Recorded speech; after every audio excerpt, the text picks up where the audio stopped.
ടീച്ചറിന് എടുക്കാൻ പോകുന്നത് സോഷ്യലിൻ്റെ നമ്മൾ പഠിച്ചുകൊണ്ടിരുന്ന ചാപ്റ്ററായിട്ടുള്ള അവർ വാട്ടർ വെൽത്ത് അല്ലെ ചാപ്റ്റർ 3 അവർ വാട്ടർ വെൽത്ത് എന്നുള്ള ചാപ്റ്ററിൻ്റെ ബാക്കി നമുക്ക് പഠിക്കാനുള്ള കുറച്ച് കാര്യമാണ് കേട്ടോ. കുറച്ച് കൂടിയേ ഉള്ളൂ, വലിയ പാടായിട്ടുള്ള കാര്യമൊന്നുമില്ല, കുറച്ച് കാര്യം കൂടിയേ ഉള്ളൂ. നോക്കിയേ, നമ്മൾ കഴിഞ്ഞ ക്ലാസ്സിൽ നമ്മുടെ സോഴ്സസ് ഓഫ് വാട്ടർ നമ്മൾ പഠിച്ചു അല്ലേ. പിന്നെ എന്താണ് അറേഞ്ച്മെന്റ് ഓഫ് വാട്ടറിൻ്റെ അകത്ത് നമ്മൾ ഏതൊക്കെ പറഞ്ഞു? 3 എണ്ണം പറഞ്ഞു അല്ലേ. Well and tube well, canal and water tanks അല്ലയോ, ഓർമ്മയില്ലേ? ഇനി അതിന്റെ ബാക്കിയായിട്ടുള്ളത് നോക്കിയേ, പേജ് നമ്പർ 216 ആയിരുന്നു. Page number 269 multi purpose project കണ്ടോ? നോക്കിയേ, dams have been constructed across big rivers in our country for multi-purposes. These are barriers made of cement and steel to block the flow of river water. അതായത് നമ്മൾക്കറിയാം ഡാമുകൾ അല്ലെ, dams നമ്മൾ കുറെ കേട്ടിട്ടുണ്ടായിരിക്കും അല്ലെ. അപ്പൊ ഈ ഡാമില് എന്താണ് നമുക്കറിയാം, നിറച്ചും എന്തുണ്ടാവും, വെള്ളം ഉണ്ടാവും. അതെന്ത് ചെയ്യും, അതിന്റെ ഷട്ടറൊക്കെ തുറന്നു വിട്ടിട്ട് ആ വെള്ളമൊക്കെ ഒഴുകി കളയുന്നൊക്കെ നമുക്കറിയാം. അപ്പോൾ ഈ ഡാംസിന്റെ കാര്യം പറയുകയാണെങ്കിൽ, dams have been constructed across big rivers in our country for multi purposes അല്ലെ. നമ്മളുടെ എന്താണ് ഇന്ത്യയിലൊക്കെ ആണെങ്കിലും ഒക്കെ എന്താണ് ഡാമുകൾ അല്ലെ, എന്താണ് നദികൾക്ക് കുറുകെ എന്ത് ചെയ്യും ഈ ഡാമുകൾ അല്ലെങ്കിൽ അണക്കെട്ടുകൾ എന്ത് ചെയ്യും നിർമ്മിക്കുക അല്ലെ. നദി ഒഴുകി പോകുന്നതിന്റെ ഏകദേശം എന്ത് ചെയ്യും കുറുകെ നടുക്കായിട്ട് എന്ത് ചെയ്യും അണക്കെട്ടുകൾ ഡാമുകൾ എന്ത് ചെയ്യും കെട്ടാറുണ്ട്. എന്തിനാണ്? ഫോർ മൾട്ടി പർപ്പസസ്, പല രീതിയിലുള്ള ആവശ്യങ്ങൾക്കായിട്ടാണ് ഈ ഡാമുകൾ എന്ത് ചെയ്യുന്നത് നിർമ്മിക്കുന്നത്. These are barriers made of cement and steel to block the flow of river water. സിമെന്റും സ്റ്റീലും ഒക്കെ കൊണ്ടാണ് എന്ത് ചെയ്യുന്നത് ഈ ഡാമുകൾ നിർമ്മിക്കുന്നത് അല്ലെ. എന്താണ് ഈ സിമെന്റും എന്താണ് അതുപോലെ തന്നെ സ്റ്റീലും കൊണ്ട് നിർമ്മിച്ചിരിക്കുന്ന തടയണകൾ എന്ന് പറഞ്ഞാൽ തടഞ്ഞു നിർത്താനായിട്ട് അല്ലെ. വെള്ളത്തിന്റെ കൂടെ എല്ലാം ഒന്ന് പെട്ടെന്ന് അങ്ങനെ ഒഴുകി പോവാതെ, മണ്ണൊന്നും ഒഴുകി പോകാതെ എന്ത് ചെയ്യും ഈ ഡാമുകൾ നദികൾക്ക് കുറുകെ എന്ത് ചെയ്യും കെട്ടും. അത് ഫോർ മൾട്ടി പർപ്പസസ് ആണ്, പല പല ആവശ്യങ്ങൾക്ക് വേണ്ടിയിട്ടാണ് ഡാമുകൾ നിർമ്മിക്കുന്നത്. വേരിയസ് യൂസസ് ഓഫ് ഡാംസ്, ഇത്തരത്തിൽ ഈ ഡാമുകൾ കൊണ്ടുള്ള ഉപയോഗങ്ങൾ യൂസസ് എന്തൊക്കെയാണെന്നാണ് പറയാൻ പോകുന്നത്. ഫസ്റ്റ് പറയുന്നത് നോക്കിയേ, dams supply water to canals which are useful for irrigation അല്ലെ. അതായത് ഇറിഗേഷൻ ജലസേചനത്തിന് വേണ്ടിയിട്ട് എന്താണ് കനാലുകളിലോട്ടൊക്കെ എന്ത് ചെയ്യും വെള്ളം തുറന്നു വിടും. അതായത് ഡാം തുറന്നതിന് ഷട്ടറിൽ കൂടെ എന്ത് ചെയ്യും വെള്ളം പുറത്തോട്ട് പോകും. അത് ഒഴുകി കനാലുകളിലൂടെയൊക്കെ ഒഴുകി എന്ത് ചെയ്യും പല പല രീതിയിലുള്ള ഇറിഗേഷൻ ജലസേചനം കൃഷികൾക്കും മറ്റു കാര്യങ്ങൾക്കുമായിട്ടൊക്കെ ഈ ഒരു വെള്ളം ഈ ഡാമിൽ നിന്നുള്ള വെള്ളം ഉപയോഗിക്കുന്നുണ്ട്. പിന്നെ രണ്ടാമത് പറയുന്നത് they help in the development of fish farming അല്ലെ, മത്സ്യകൃഷി. ഫിഷ് ഫാമിംഗ് എന്ന് പറഞ്ഞാൽ എന്താണ് മത്സ്യകൃഷി അല്ലെ. മത്സ്യകൃഷിക്ക് എന്താണ് ഡാമുകൾ ഉപയോഗിക്കുന്നത്. അതായത് അണക്കെട്ടുകൾ നദികൾക്ക് കുറുകെ അണക്കെട്ട് കെട്ടി കഴിയുമ്പോൾ ഈ വെള്ളത്തിനോടൊപ്പം ഒന്നും എന്ത് ചെയ്തില്ല ഒഴുകി ഒന്നും നദിയിലോട്ടൊന്നും എന്ത് ചെയ്തില്ല ഈ മീനുകളൊന്നും പോകത്തില്ല. ആ ഒരു ഭാഗത്തായിട്ട് തന്നെ എന്ത് ചെയ്യും ഒഴുകി പോകാതെ ആ ഭാഗത്ത് തന്നെ മീൻ എന്ത് ചെയ്യാൻ വളർത്താനായിട്ട് സാധിക്കും. പിന്നെ dams help in the production of electricity അല്ലെ, കറണ്ട് ഉൽപ്പാദിപ്പിക്കാൻ വേണ്ടിയിട്ട് എന്ത് ചെയ്യും ഡാമുകൾ ഉപയോഗിക്കുന്നത്. ഷട്ടർ തുറന്നു വിടുമ്പോൾ ആ വെള്ളത്തിന്റെ ശക്തി കാരണം ടർബൈൻ എന്ത് ചെയ്യും കറങ്ങും. അപ്പൊ ടർബൈൻ കറങ്ങുമ്പോൾ അതിൽ നിന്ന് ഇലക്ട്രിസിറ്റി പ്രൊവൈഡ് ചെയ്യാനായിട്ട് സഹായിക്കുന്ന അല്ലെ, കറണ്ട് ഉൽപ്പാദിപ്പിക്കാനായിട്ട് ഡാമുകൾ, അതായത് വെള്ളത്തിൽ നിന്നും അല്ലെ കറണ്ട് കൂടുതൽ ഉൽപ്പാദിപ്പിക്കുന്ന അങ്ങനെ. പിന്നെ dams help in controlling floods അല്ലെ, വെള്ളപ്പൊക്കം അല്ലെ. വെള്ളപ്പൊക്കം ഏകദേശം നിയന്ത്രിക്കാനായിട്ട്, അതായത് വെള്ളം ഒരുപാട് ഒഴുകി വരുമ്പോൾ അത് അത്ര ശക്തിയോടുകൂടി ഒഴുകി പോകുന്ന ഡാമുകൾ എന്ത് ചെയ്യും തടഞ്ഞു നിർത്തുക. പെട്ടെന്ന് വെള്ളപ്പൊക്കം ഒന്നും ഉണ്ടാവാതെ നമുക്ക് എന്ത് ചെയ്യും ഈ പറയുന്ന ഡാംസ് നമ്മളെ സഹായിക്കും. അപ്പൊ 4 യൂസസ് ആണ് പറഞ്ഞത്. First one, dams supply water to canals which are useful for irrigation, ജലസേചനത്തിന് പല പല ആവശ്യങ്ങൾക്ക് കൃഷികൾക്കും മറ്റുമായിട്ടൊക്കെ ഉപയോഗിക്കാം. എന്താണ് ഇതിൽ നിന്ന് ഒഴുകി വരുന്ന കനാലിലൂടെ വെള്ളം ഒഴുക്കി വിടുമ്പോൾ അങ്ങനെ. പിന്നെ ദേ help in the development of fish farming, മത്സ്യകൃഷി മത്സ്യം വളർത്താൻ. പിന്നെ dams help in the production of electricity, current ഉൽപ്പാദിപ്പിക്കാൻ. പിന്നെ dams help in controlling floods, വെള്ളപ്പൊക്കം ഒരു പരിധിവരെ നിയന്ത്രിക്കാനും നമുക്ക് ഡാമുകളെ കൊണ്ട് കഴിയുന്നു. Since dams help to control floods, produce electricity, supply water to canals for irrigation and pisciculture. Pisciculture എന്ന് പറഞ്ഞാൽ മത്സ്യകൃഷിയെ പറയുന്ന പേരാണ് pisciculture എന്ന് പറയുന്നത് കേട്ടോ. pisciculture, they are called multi-purposes project. അല്ലെ നമ്മൾ നേരത്തെ ആദ്യം പറഞ്ഞു എന്താണ് dams have been constructed across big rivers in our country for multi-purposes. അല്ലെ നമ്മുടെ രാജ്യത്തൊക്കെ നദികളുടെ കുറുകെ ഡാമുകൾ കെട്ടുന്നത് പല രീതിയിലുള്ള ഉപയോഗങ്ങൾക്ക് multi-purposes പല രീതിയിലുള്ള ഉപയോഗങ്ങൾക്ക് വേണ്ടിയിട്ടാണെന്ന് പറഞ്ഞു. അപ്പോൾ പല രീതിയിലുള്ള ഉപയോഗങ്ങളാണ് ഇവിടെ പറഞ്ഞത്. എന്താണ് കൺട്രോൾ ഫ്ലൂഡ്സ് വെള്ളപ്പൊക്കം നിയന്ത്രിക്കാൻ, പ്രൊഡ്യൂസ് ഇലക്ട്രിസിറ്റി അല്ലെ കറണ്ട് ഉൽപ്പാദിപ്പിക്കാൻ, supply water to canals for irrigation അല്ലെ എന്താണ് കനാലിലൂടെയൊക്കെ ഇങ്ങനെ വെള്ളം ഒഴുക്കി വിട്ട് ഇറിഗേഷൻ ജലസേചനത്തിനും കൃഷിക്കുമൊക്കെ ഉപയോഗിക്കാൻ, ആൻഡ് പിസിക്കൾച്ചർ മത്സ്യകൃഷിക്കും വേണ്ടി. ഇതൊക്കെയാണ് ഡാമുകൾ കൊണ്ടുള്ള പ്രധാനപ്പെട്ട ഉപയോഗങ്ങൾ എന്ന് പറയുന്നത്. ഓക്കെ, അതിന് തൊട്ട് താഴെ നോക്കിക്കേ റിമംബറിനകത്ത് കിടക്കുന്നത് electricity production or power generation by using water energy is called hydroelectricity. അല്ലെ ഇത്തരത്തില് എന്താണ് ഇലക്ട്രിസിറ്റി പ്രൊഡക്ഷൻ കറണ്ട് ഉൽപ്പാദിപ്പിക്കുന്നത് എങ്ങനെയാണ് യൂസിങ് വാട്ടർ എനർജി ജലത്തിന്റെ അല്ലെങ്കിൽ വെള്ളത്തിൽ നിന്നും അല്ലെങ്കിൽ ജലത്തിൽ നിന്നും ഉണ്ടാക്കുന്ന എനർജി ശക്തി അതിനെയാണ് നമ്മൾ എന്തെന്ന് പറയുന്നത് കറണ്ട്. അതിനെയാണ് നമ്മൾ ഹൈഡ്രോ ഇലക്ട്രിസിറ്റി എന്ന് പറയുന്നത്. കറണ്ടിൽ നിന്നും വൈദ്യുതി ഉൽപ്പാദിപ്പിക്കുന്നതിനെയാണ് ഹൈഡ്രോ ഇലക്ട്രിസിറ്റി എന്ന് പറയുന്നത്. ഓക്കെ, അതപ്പം അടയാളപ്പെടുത്തി പഠിക്കണം. Hydro electricity, electricity production or power generation by using water energy is called hydro electricity. Okay, then next നോക്കിയേ, അത് നമുക്ക് പഠിക്കേണ്ട കാര്യമാണ്, ഇമ്പോർട്ടൻ്റ് ആണ്. Some important dam project of India. നമ്മുടെ ഇന്ത്യയിലുള്ള പ്രധാനപ്പെട്ട ഡാമുകൾ അതേത് നദിയിലാണ്, അതേത് സ്റ്റേറ്റ് ഏത് സംസ്ഥാനത്താണ്. ഈ പറയുന്നത് മൂന്നെണ്ണമാണ് അവിടെ പറഞ്ഞിരിക്കുന്നത്. നോക്കിയേ, ഫരാക്ക ബാരേജ് അത് ഏത് നദിയിലാണെന്ന് അറിയാമോ? ഗംഗാ നദി. ഗംഗാ നദിയിലാണ് ഈ പറയുന്ന ഫരാക്ക ബാരേജ് ഉള്ളത്.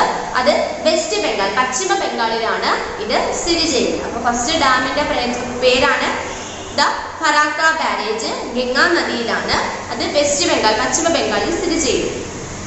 സെക്കൻഡ് പറയുന്നത് ഫക്രാനങ്കൽ ഡാം അല്ലെ. ഫക്രാനങ്കൽ ഡാം എന്ന് പറയുന്നത് എന്താണ്? സത്ലജ് നദിയിലാണ് സ്ഥിതി ചെയ്യുന്നത്. സത്ലജ് നദിയിൽ സ്ഥിതി ചെയ്യുന്നതാണ് ഫക്രാനങ്കൽ ഡാം. അത് ഹരിയാന പഞ്ചാബ് രണ്ട് സ്റ്റേറ്റ്സിലുമായിട്ടായിട്ട് അല്ലെ, അതാണ് ഹരിയാന പഞ്ചാബ്. ദെൻ മൂന്നാമത് the Nagarjuna Sagar dam.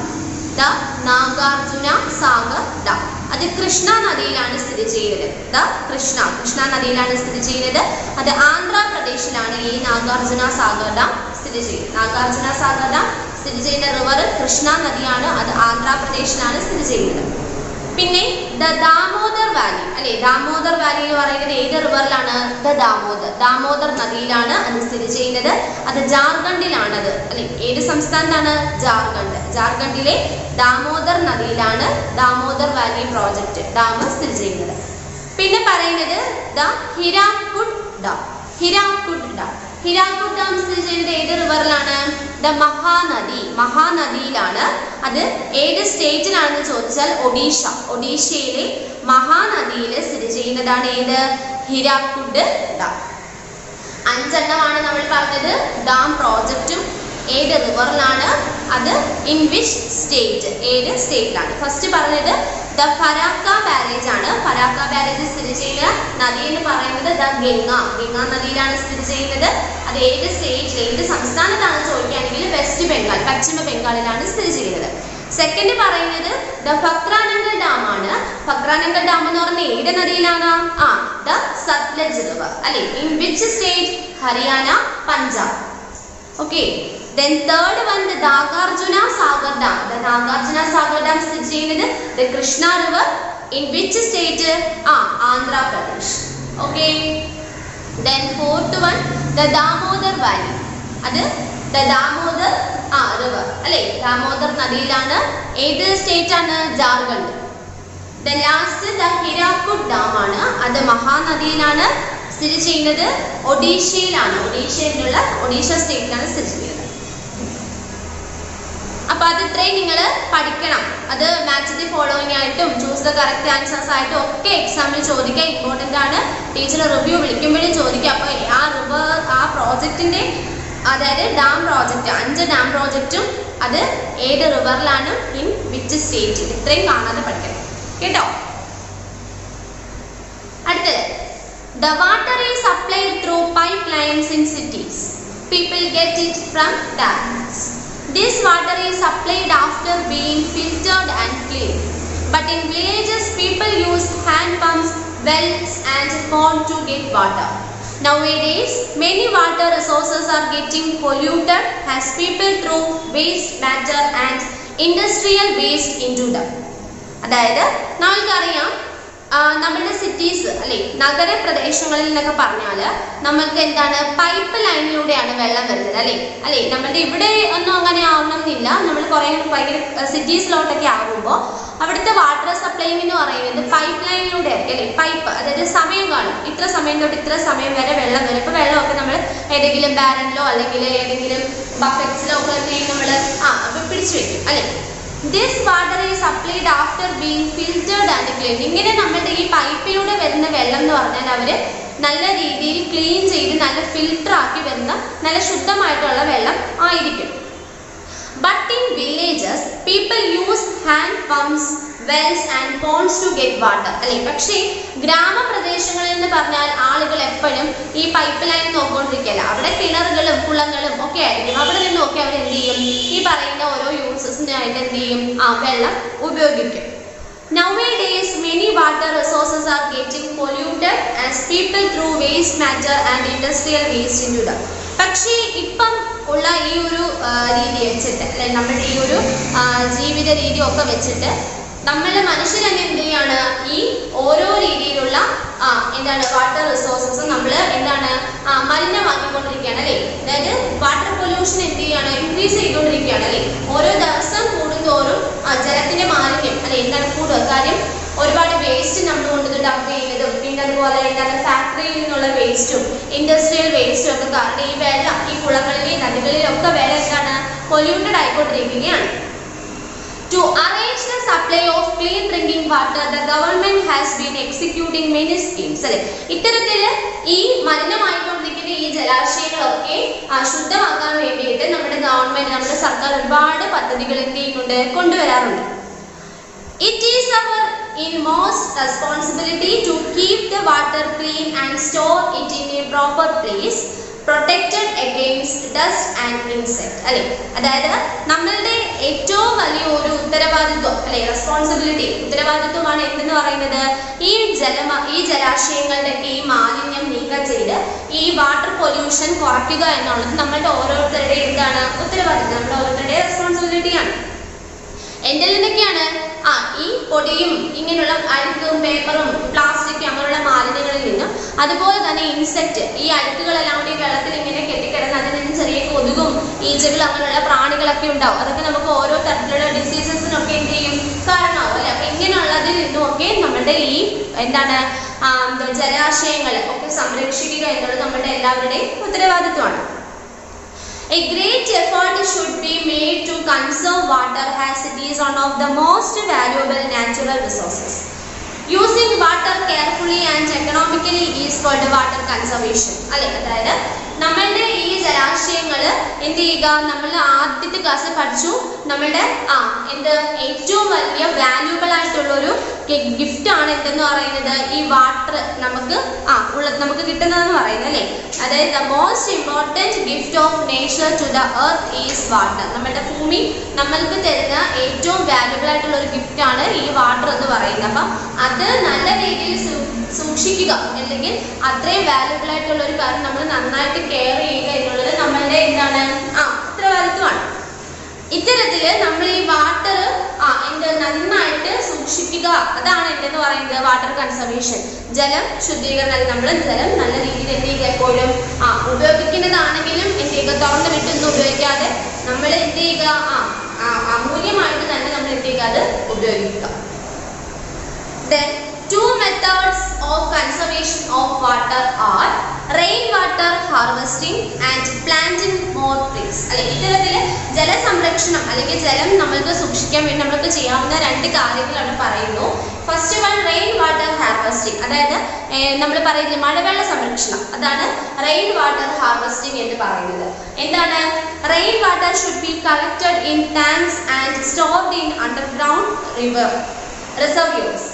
During the dry season, the stored water can be used when there is scarcity of water. അതായത് മഴ പെയ്യുന്ന സമയത്ത് അല്ലേ rain water should be collected in tanks and stored in underground reservoirs. അതായത് മഴ പെയ്യുന്ന സമയത്ത് ഈ മഴവെള്ളം നമ്മൾ എന്ത് ചെയ്യുക, വലിയ ടാങ്കുകളിലോ അല്ലെങ്കിൽ അണ്ടർഗ്രൗണ്ട് റിസർവിയേഴ്സ് അല്ലെങ്കിൽ ഭൂമിക്കടിയിൽ നമ്മൾ കുഴിച്ചു വെച്ചിട്ടുള്ള എന്തെങ്കിലും കുഴി പോലുള്ള സംരക്ഷണം ജലസംഭരണി എന്ന് പറയും അല്ലേ. ഭൂമിക്കടിയിൽ നമ്മൾ ചെറിയൊരു കുഴി പോലൊക്കെ വെച്ചിട്ട് ഈ വെള്ളം എന്ത് ചെയ്യുക, അതിനകത്ത് സ്റ്റോർ ചെയ്ത് വെക്കുക. അപ്പോൾ അത് അണ്ടർഗ്രൗണ്ട് ഭൂഗർഭ ജലമായിട്ട് ഭൂമിക്ക് അടിയിലോട്ട് തന്നെ അങ്ങ് പോകും. അപ്പം നമുക്ക് നമ്മുടെ കിണറുകളിലും കുളങ്ങളിലും ഒക്കെ എന്ത് ചെയ്യും, അത് വരും. അപ്പം നമുക്ക് വെള്ളം കിട്ടും അല്ലെ. അപ്പം അങ്ങനെ നമ്മൾ സൂക്ഷിക്കുക. അല്ലെങ്കിൽ during the dry season the stored water can be used when there is scarcity of water അല്ലേ. നല്ല ചൂട് സമയമാകുമ്പോൾ നമുക്കറിയാം ജലത്തിന്റെ അളവ് എന്ത് ചെയ്യും, കുറയും. അപ്പം നമുക്ക് ജലദൗർലഭ്യം അല്ലെ, ജലത്തിന്റെ ഒരു ക്ഷാമം നമുക്കുണ്ടാവും അല്ലെ. അപ്പം അങ്ങനെയുള്ള സമയത്ത് ഈ നമ്മൾ ടാങ്കിലൊക്കെ സൂക്ഷിച്ച് വെച്ചിട്ടുള്ള ഈ വെള്ളം നമുക്ക് ഓരോ ആവശ്യങ്ങൾക്ക് വേണ്ടിയിട്ട്, കൃഷിക്കും അങ്ങനെ ഓരോ ആവശ്യങ്ങൾക്ക് വേണ്ടിയിട്ട് നമുക്ക് ഉപയോഗിക്കാം. പിന്നെ പറയുന്നത് പ്ലാന്റിംഗ് മോർ ട്രീസ് അല്ലെ, ഒരുപാട് ചെടി മരങ്ങളൊക്കെ എന്ത് ചെയ്യുക, വെച്ച് പിടിപ്പിക്കാം. Planting more trees help in preventing soil erosion and bringing out rain അല്ലെ. ഒരുപാട് മരങ്ങളും ചെടികളും ഒക്കെ നമ്മൾ എന്താണ് വെച്ച് പിടിപ്പിച്ചാൽ അത് സോയിൽ ഇറോഷൻ മണ്ണൊലിപ്പ് തടയും. അതുപോലെ തന്നെ മഴ കൂടുതൽ അളവിൽ പെയ്യിക്കാനും കാരണമാകും. അപ്പോൾ ഈ രണ്ട് മെത്തേഡാണ് നമ്മുടെ വാട്ടർ കൺസർവേഷന് വേണ്ടിയിട്ട് നമ്മൾ ഉപയോഗിക്കുന്നത്. First one rain water ഹാർവെസ്റ്റിംഗും second one planting more trees. Okay, ഇനി അവിടെ റിമെമ്പർ നോക്കിയേ, the ഫക്രാനംഗൽ dam is the biggest dam in India. നമ്മുടെ ഇന്ത്യയിലുള്ള നമ്മുടെ സത്ലജ് നദിയിൽ സ്ഥിതി ചെയ്യുന്ന ഫക്രാനംഗൽ ഡാമാണ് നമ്മുടെ ഇന്ത്യയിലെ ഏറ്റവും വലിയ ഡാം എന്നാണ് പറയുന്നത് കേട്ടോ. അപ്പൊ അതൊക്കെ ഒന്ന് നോട്ട് ചെയ്ത് പഠിക്കാം. ഓക്കെ, അപ്പൊ അത്രയായപ്പോൾ നമ്മുടെ ആ ചാപ്റ്റർ അവിടെ കഴിഞ്ഞു. ഇനി നമുക്ക് അതിന്റെ എക്സസൈസ് ചെയ്യാനുണ്ടല്ലേ. അപ്പൊ അത് നോക്കിയേ.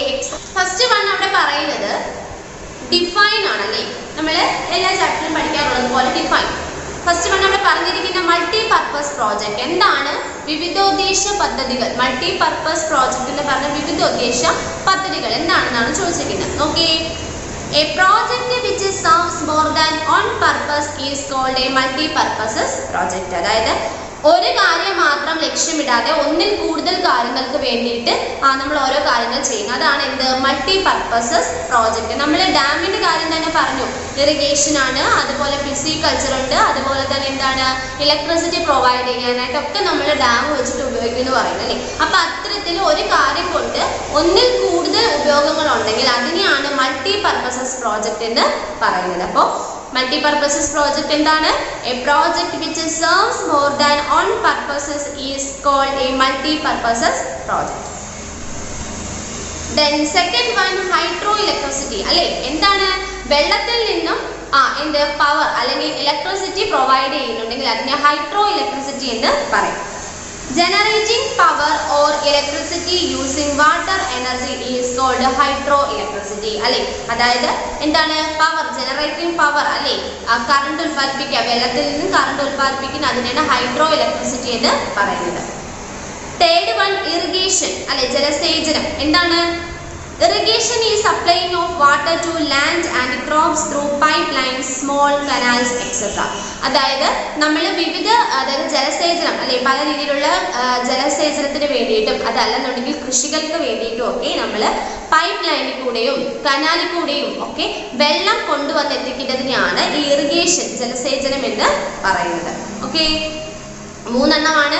First one multi purposes project. എന്താണ്, a project which serves more than one purpose is called a multi purposes project. Second one hydro electricity ആണ്, generating power or electricity using water energy is called hydro electricity. Third one irrigation. Irrigation is supplying of water to land and crops through pipe line, small canals, etcetera. Okay, ഇനി അടുത്തത് answer the following questions ആണ്. അതിനകത്തെ ആദ്യത്തെ മൂന്നെണ്ണം teacher നിങ്ങൾക്ക് കഴിഞ്ഞ ദിവസം ഈ ചാപ്റ്റർ പഠിപ്പിച്ച് കൂട്ടി തന്നു. ഇനിയുള്ളത് രണ്ടെണ്ണമാണ്, വാട്ട് ആർ മൾട്ടി പർപ്പസസ് പ്രോജക്ട്സും. Then fifth one which is the biggest dam in India, name some other major dams in India അല്ലെ. അത് രണ്ട് ക്വസ്റ്റ്യന്റെ ആൻസർ ടീച്ചർ ഈ ഒരു വീഡിയോയുടെ നിങ്ങൾക്ക് തരുന്നുണ്ട്. അപ്പൊ നിങ്ങൾ അത് എന്ത് ചെയ്യുക, നോക്കിയെടുത്ത് പഠിക്കാം കേട്ടോ. Then അടുത്തത് fill in the blanks with the suitable word given below. നോക്കിയേ,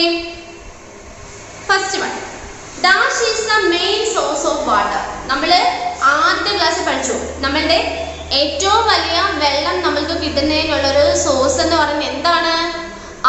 റെയിൻ, മഴയാണല്ലേ. അപ്പൊ ആൻസർ എന്താണ്? Rain. Rain is the main source of water. Then second question, water covers about dash of our planet surface. നമ്മുടെ ഭൂമിയുടെ ഏകദേശം എത്ര ശതമാനത്തോളം വെള്ളമാണെന്നാണ് പറഞ്ഞത്? 3/4 അല്ലേ. Last option 3/4. 3/4 നാലിൽ 3 ഭാഗം വെള്ളമാണെന്നാണ് പറയുന്നത്. 1 ഭാഗം മാത്രം കരയും, ബാക്കി 3 ഭാഗവും വെള്ളം അല്ലേ. അപ്പോൾ answer 3/4. Then third one, dam help in the production of dash അല്ലേ. ഡാം, അണക്കെട്ടുകൾ കൊണ്ട് നമുക്ക് ഏറ്റവും കൂടുതൽ എന്ത് ഉൽപ്പാദിപ്പിക്കാൻ പറ്റും? ഏതാണ് answer? Fourth one, electricity. Electricity electricity electricity. Then അടുത്തത് fourth question, the Hirakud dam over the Mahanadi rivers is in the states of dash. അതായത് ഹിരാക്കുഡ് എന്ന് പറയുന്ന ഡാം മഹാനദിയിലാണ് സ്ഥിതി ചെയ്യുന്നത് അല്ലേ. മഹാനദിയിലാണ് സ്ഥിതി ചെയ്യുന്നത്. അത് ഏത് state? In which state? Odisha. Answer Odisha. First option Odisha. The last question, the most important source of irrigation in India is dash അല്ലേ. നമ്മുടെ ജലസേചനത്തിന് വേണ്ടിയിട്ട് നമ്മുടെ ഇന്ത്യയിൽ കൂടുതലും ഉപയോഗിക്കുന്ന ഏത് വഴിയാണ്? എന്തിലൂടെയാണ്? ത്രൂ കനാൽ അല്ലെ. കനാലുകളിലൂടെയാണ് നദികളിൽ നിന്നുമൊക്കെ വെള്ളം കൂടുതൽ ഒഴുകി നമ്മൾ ഈ ഇറിഗേഷൻ ജലസേചനത്തിനൊക്കെ ഉപയോഗിക്കുന്നത്. Answer canal. ഓക്കെ. Then അടുത്തത് റൈറ്റ്, ട്രൂ ഓർ ഫാൾസ് ആണ്. First question, we can live without water അല്ലേ. നമ്മൾക്ക് വെള്ളമില്ലാതെയും ജീവിക്കാൻ പറ്റും എന്നാണ് പറയുന്നത്. പറ്റുമോ? we can live, നമുക്ക് ജീവിക്കാൻ പറ്റും. എന്താണ് വിത്തൗട്ട് വാട്ടർ? വെള്ളമില്ലെങ്കിൽ നമുക്ക് ജീവിക്കാൻ പറ്റും. പറ്റുമോ? ഇല്ല. അപ്പൊ അത് പറഞ്ഞിരിക്കുന്നത് തെറ്റല്ലേ. So answer is false. False. Second question, the Indian farmers extensively depend upon rain for agriculture. നമ്മളുടെ ഇന്ത്യയിലുള്ള കൃഷിക്കാര് മഴയെ മാത്രമാണ് ഈ കൃഷിക്ക് വേണ്ടിയിട്ട് എപ്പോഴും ആശ്രയിക്കുന്നത്. ആണോ? നമ്മൾ ആദ്യത്തെ ക്ലാസ്സിൽ പറഞ്ഞു നമ്മളുടെ ഇന്ത്യയിൽ എപ്പോഴും അല്ലേ ആ ഒരു ഇയർ ഫുൾ എന്തില്ല, മഴ കിട്ടത്തില്ല അല്ലെ. ഒരു 3-4 മാസമൊക്കെയാണ് നമുക്ക് മഴ കിട്ടുന്നതിന്റെ ആ ഒരു ടൈം. അപ്പം അത്തരത്തില് ഈ കൃഷിക്കാർ എന്ത് ചെയ്യും? ഈ പറയുന്ന വാട്ടർ സോഴ്സസ് ഏതൊക്കെയാണ്? വെല്ലും അല്ലെ, അതുപോലെ തന്നെ ടാങ്കും, അതുപോലെ കനാൽസും അല്ലെ, പിന്നെന്താണ് അണ്ടർഗ്രൗണ്ട് വാട്ടറും ട്യൂബ് വെല്ലും ഒക്കെ എന്ത് ചെയ്യും? കൃഷികൾക്ക് വേണ്ടി ഉപയോഗിക്കും, വെള്ളത്തിന് വേണ്ടിയിട്ട് അല്ലെ. അപ്പൊ മഴയെ മാത്രമാണ് ആശ്രയിക്കുന്നത്? അല്ല. അപ്പൊ answer false. False. Then third one, dams help in producing electricity അല്ലേ. ശരിയാണ്. നമ്മുടെ കറണ്ട് ഉൽപ്പാദിപ്പിക്കാൻ ഡാമുകൾ ഉപയോഗിക്കുന്നു. Answer true. Then fourth one, the Pakranangal dam is built over Damodar നദി. Pakranangal dam എന്ന് പറഞ്ഞാൽ ഏത് നദിയിലാണ്? നമ്മുടെ ഇന്ത്യയിലെ ഏറ്റവും വലിയ നദിയാണ് Pakranangal dam എന്ന് നമ്മൾ പഠിച്ചു. അത് ഏത് നദിയിലാണ്? ഇൻ സത്ലജ് റിവർ അല്ലെ. സത്ലജ് നദിയിലാണ് അല്ലേ. ഇവിടെ പറഞ്ഞിരിക്കുന്ന Pakranangal dam എന്ന് പറയുന്നത് ദാമോദർ റിവറിലാണ്. ദാമോദർ റിവറിൽ സ്ഥിതി ചെയ്യുന്ന നദി ദാമോദർ വാലി ആണ് അല്ലേ. അപ്പൊ ഇവിടെ പറഞ്ഞിരിക്കുന്നത് തെറ്റാണ്. So answer false. Then fifth one, in hilly areas and plateau regions people use water tank for irrigation അല്ലേ. വാട്ടർ ടാങ്ക്സ് അല്ലെ. കുന്ന് അല്ലെങ്കിൽ സമതല പീഠഭൂമികളിലൊക്കെ അവിടുത്തെ ആളുകൾ വെള്ളത്തിന് വേണ്ടിയിട്ട് എന്താണ് ഉപയോഗിക്കുന്നത്? വാട്ടർ ടാങ്ക്സ് ആണ് ഉപയോഗിക്കുന്നത് എന്ന് പഠിച്ചു. അപ്പൊ ആൻസർ ശരിയാണ്. So answer is true. Okay, എഴുതിയല്ലോ. Then അടുത്തത് മൾട്ടിപ്പിൾ ചോയ്സ് ക്വസ്റ്റ്യൻസ് ആണ്. Tick the correct options അല്ലേ. First one, dash are set up to draw the underground water അല്ലേ. അതായത് ഭൂമിക്കടിയിൽ നിന്നുള്ള വെള്ളം എന്താണ് പൈപ്പ് ലൈൻ ഉപയോഗിച്ച് കൃഷി മുകളിലോട്ട് കൊണ്ടുവരുന്നത് എന്തായിരുന്നു? കുഴൽ കിണർ അല്ലേ. നമ്മൾ പഠിച്ചില്ലേ കുഴൽ കിണർ. അതെന്താണ്? Tube Wells. ആൻസർ മൂന്നാമത്തെ ഓപ്ഷൻ ട്യൂബ് വെൽസ്.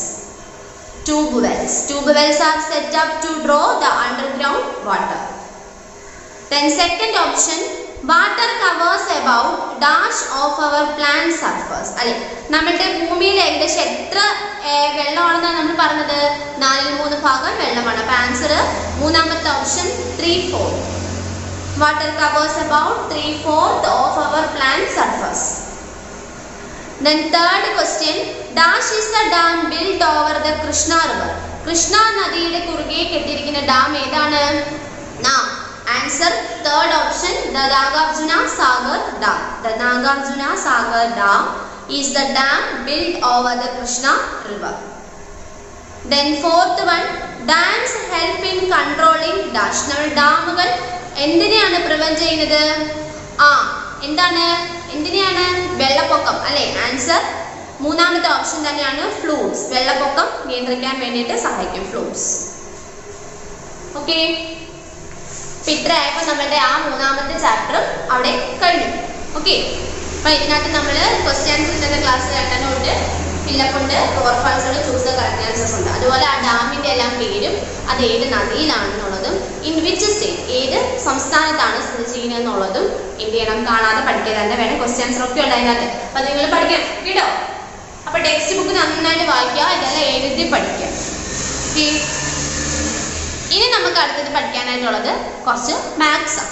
അപ്പൊ എല്ലാവരും സോഷ്യൽ ബുക്ക് എല്ലാം മടക്കി വെച്ചിട്ട് മാത്സിന്റെ ടെക്സ്റ്റ് ബുക്ക് നമ്മൾ പഠിപ്പിച്ചുകൊണ്ടിരുന്ന ആ പാഠത്തിലെ തുറക്കുക, മാത്സിന്റെ നോട്ട്ബുക്ക് ഒക്കെ എടുക്കുക, പേനയൊക്കെ എടുക്കുക, അത്യാവശ്യം വേണമെങ്കിൽ കുറച്ച് വെള്ളം കുടിച്ചോളൂ. Okay okay. അപ്പൊ നമ്മൾ കഴിഞ്ഞ ക്ലാസ്സിൽ മാത്സിന്റെ ഏത് ചാപ്റ്റർ ആയിരുന്നു പഠിച്ചതെന്ന് ഓർമ്മയുണ്ടല്ലോ? ഫസ്റ്റ് ചാപ്റ്റർ തുടങ്ങിയിട്ടുണ്ടായിരുന്നല്ലോ, അതിന്റെ ഓർമ്മ ആണോ? അല്ലേ, അതായത് ഫ്രാക്ഷൻസ് അല്ലയോ? അപ്പൊ നമ്മൾ കുറച്ച് ജസ്റ്റ് ബേസിക് ആയിട്ടുള്ള കാര്യങ്ങൾ കുറച്ചൊക്കെ പറഞ്ഞു തന്നു. അപ്പൊ നിങ്ങളോട് ചോദിച്ചപ്പോൾ നിങ്ങൾക്ക് എല്ലാവർക്കും മനസ്സിലായി. ഹോംവർക്ക് ഒക്കെ ടീച്ചർ ഞാൻ ചെയ്തു, വളരെ എളുപ്പമാണ് എന്നൊക്കെയാണ് പറഞ്ഞത് അല്ലയോ? ഓക്കെ, അപ്പൊ എന്തായാലും ബാക്കി നമുക്ക് കാര്യം പഠിക്കാം. അപ്പൊ നമുക്കറിയാം എളുപ്പമാണോ എന്താ എങ്ങനെയാന്നൊക്കെ ഉള്ളത് അല്ലേ? എളുപ്പമായിട്ടോ, പേടിക്കണ്ടേ.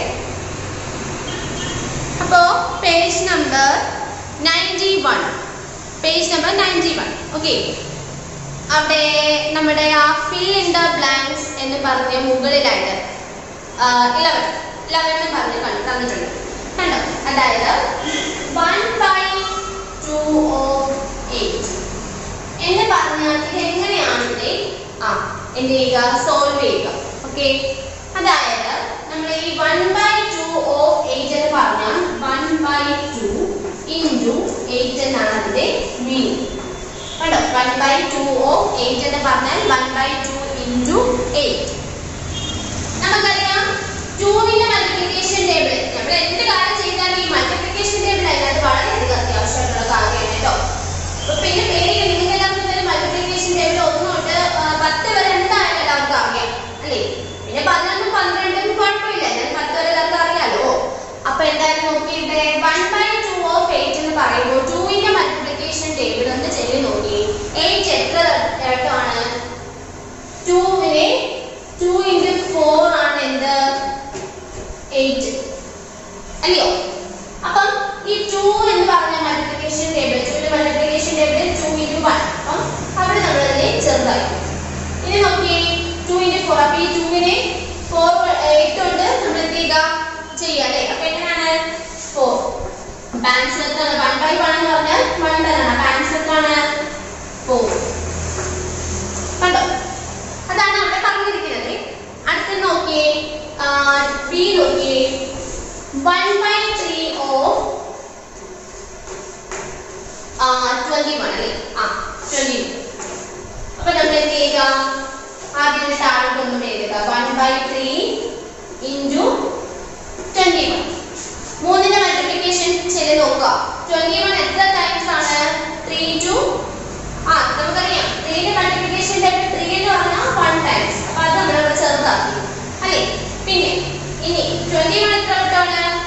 3 into 7 ആണ് ഇത് 21. അപ്പൊ നമുക്ക് ഈ 21 മാറ്റിയിട്ട് 7 ആക്കാം അല്ലേ? അപ്പൊ ആൻസർ കിട്ടി. Answer equal to 7. കണ്ടോ? Then അടുത്ത C എന്ന് പറയുന്നത് 1/4 of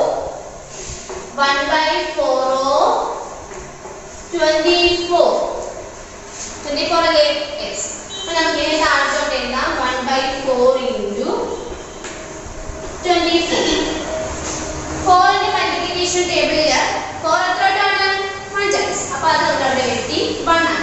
Then 24 എത്രോട്ടാ നോക്കിയേ 4 into 6 എത്രയാണ് 24. അപ്പോൾ നമുക്ക് ഇവിടെ വെട്ടിയിട്ട് എന്താക്കാം 6 ആക്കാം അല്ലേ. 4ന്റെ മൾട്ടിപ്ലിക്കേഷൻ ടേബിളിൽ 6 വട്ടമാണ് ഉള്ളത്. ആൻസർ 6. എളുപ്പമല്ലേ? അടുത്തത് 1/5 of 35.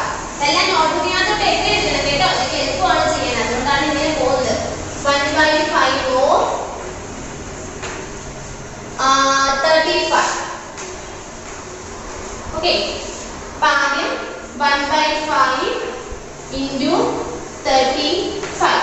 5ന്റെ മൾട്ടിപ്ലിക്കേഷൻ ടേബിളിൽ 5 എത്ര വട്ടമാണ് 1 ആണ്. സോ അപ്പോൾ 5ന്റെ ചെറുതാക്കി 1 ആക്കി.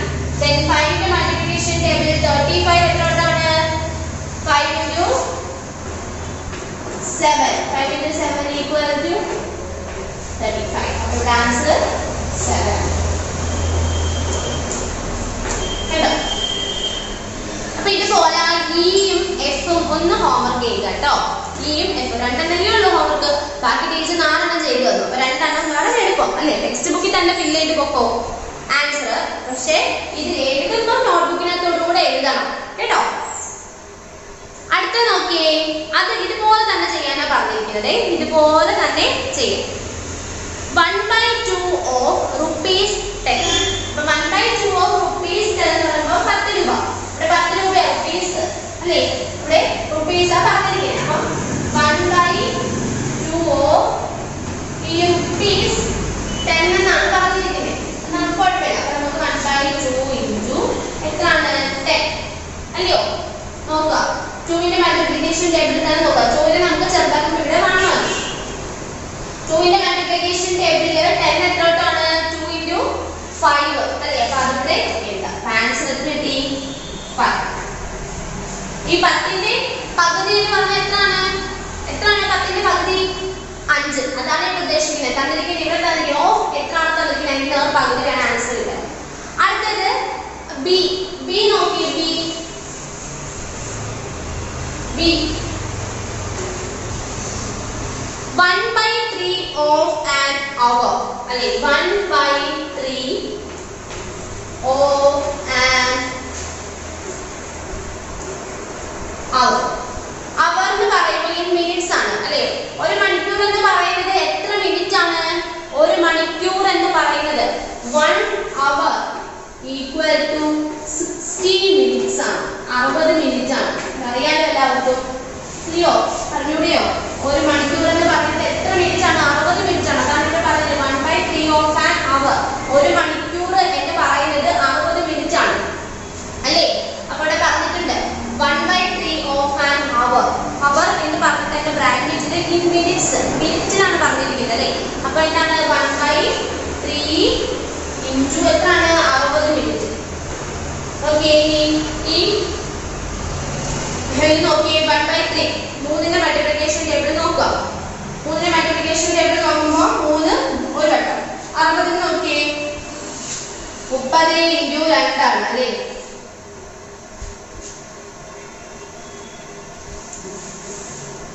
അത് നോക്കുമ്പോൾ 60 ഡിവൈഡ് ബൈ 3 2 ആണ്. 6 0 0. അപ്പോൾ എത്രയാണ് ഇവിടെ 20. അപ്പോൾ ആൻസർ എത്ര വന്നു 20. കണ്ടോ? എന്നിട്ട് ഈ 60നെ 3 കൊണ്ട് ഡിവൈഡ് ചെയ്ത് 3ന്റെ മൾട്ടിപ്ലിക്കേഷൻ ടേബിളിൽ 60 എത്ര വട്ടമാണ് വരുന്നത് നോക്കിയാൽ മതി. 20 into 3 ആണല്ലോ. അത് 60 0 കണ്ടോ. ഇത് നോക്കി എഴുതാൻ വേണ്ടിയിട്ടാണ് ഇങ്ങനെ ചെയ്തേക്കുന്നത്. ഓക്കെ, അടുത്ത ക്വസ്റ്റ്യൻ എന്തൊക്കെ എഴുതിയിരിക്കണേ എല്ലാവരും നോക്കിനകത്തോട്ട് എഴുതിയിരിക്കണേ. അടുത്തത് സി 1/4 of a dozen. ഒരു ഡസൻ എന്ന് പറഞ്ഞാൽ എത്ര എണ്ണമാണ്? നമ്മൾ ഒരു ഡസൻ വള എന്നൊക്കെ പറയും. ഒരു ഡസൻ വള എന്നൊക്കെ പറഞ്ഞാൽ എത്ര എണ്ണം കാണാം? 12 എണ്ണം കാണാം അല്ലേ. അപ്പോൾ ഇവിടെ പറഞ്ഞിരിക്കുന്ന 1/4 of a dozen എന്നാണ്. 1/4 of a dozen. ഡസൻ എന്ന് പറഞ്ഞാൽ എത്ര എണ്ണമാണ്? 12 എണ്ണമാണ്. ആ 12 നമ്മൾ 1/4 into 4 ഇതിൽ നോക്കുക അല്ലേ 4 into 3 എത്രയാണ് 12. അപ്പോൾ ഇവിടെ എത്ര വന്നു 3. So answer 1/4 of a dozen. ഒരു ഡസൻ എന്ന് പറഞ്ഞാൽ 12 എണ്ണമാണ്. അതാണ് ഇവിടെ ഈ 12 എന്നുള്ളത് എഴുതിയിരിക്കുന്നത്. 12 എങ്ങനെ കിട്ടിയെന്ന് ചോദിക്കരുത്. 12 കിട്ടാനുള്ള കാരണം ഒരു ഡസൻ 1 dozen equal to 12 ആണ് അല്ലേ. ഒരു ഡസന് 12 എണ്ണമാണ്. അടുത്തത് ഡി നോക്കിയേ. എഴുതിയെടുക്കണേ എല്ലാവരും. അടുത്തത് ഡി നോക്കിയേ 1/2 of on day in hour അല്ലേ. ഒരു ദിവസം എത്ര മണിക്കൂറാണ്? ഒരു ദിവസം നമുക്കറിയാം രാവിലെ തൊട്ട് അതായത് വെളുപ്പിനെ 12 മണി തൊട്ട് ഉച്ചയ്ക്ക് ഇങ്ങനെ കറങ്ങി 12 മണി വരെ ആകുമ്പോൾ 12 മണിക്കൂർ അല്ലേ. അതിനുശേഷം വീണ്ടും കഴിഞ്ഞ അതായത് ഒരു ദിവസം എന്ന് പറയുന്നത് എത്ര മണിക്കൂറാണ്? നമുക്ക് അത് കൊച്ചു ക്ലാസ് തൊട്ട് പഠിക്കുന്നതാണ് അല്ലേ. ഓൺ ഡേ എന്ന് പറയുന്നത് ഒരു ദിവസം ഈക്വൽ ടു 24 hours അല്ലേ. ഒരു ദിവസം എന്ന് പറയുന്നത് എത്ര മണിക്കൂറാണ്? 24 മണിക്കൂറാണ്. അതായത് 2 വട്ടം ഫുള്ള് 12 വരെ ഇറങ്ങി വീണ്ടും 12 വരെ ഒരു ദിവസം എന്ന് പറഞ്ഞാൽ 24 മണിക്കൂറാണ്. അപ്പൊ 1/2 into 1 day. ഒരു ഡേ എന്നാണ് ചോദിച്ചത്. എത്ര മണിക്കൂറുണ്ട്? 24. ചെറുതാക്കാം 1 അറിയാലോ. 2 മൾട്ടിപ്ലിക്കേഷൻ ടേബിളിൽ 2 എന്ന് പറഞ്ഞാൽ 1 ടൈംസ് ആണ്. അടുത്ത ഇനി 12 into 2 അല്ലേ. നോക്കി 2 into 2 4 2 into 1 2. അപ്പൊ ആൻസർ 24. അപ്പൊ ഇവിടെ എന്താണ് 2 മൾട്ടിപ്ലിക്കേഷൻ ടേബിളിൽ 24 എന്നുള്ളത് 12 വട്ടം അത് വെട്ടി. അപ്പൊ കണ്ടോ. ഓക്കെ. അടുത്തത് ഇ അല്ലേ. ഇ നോക്കിയേ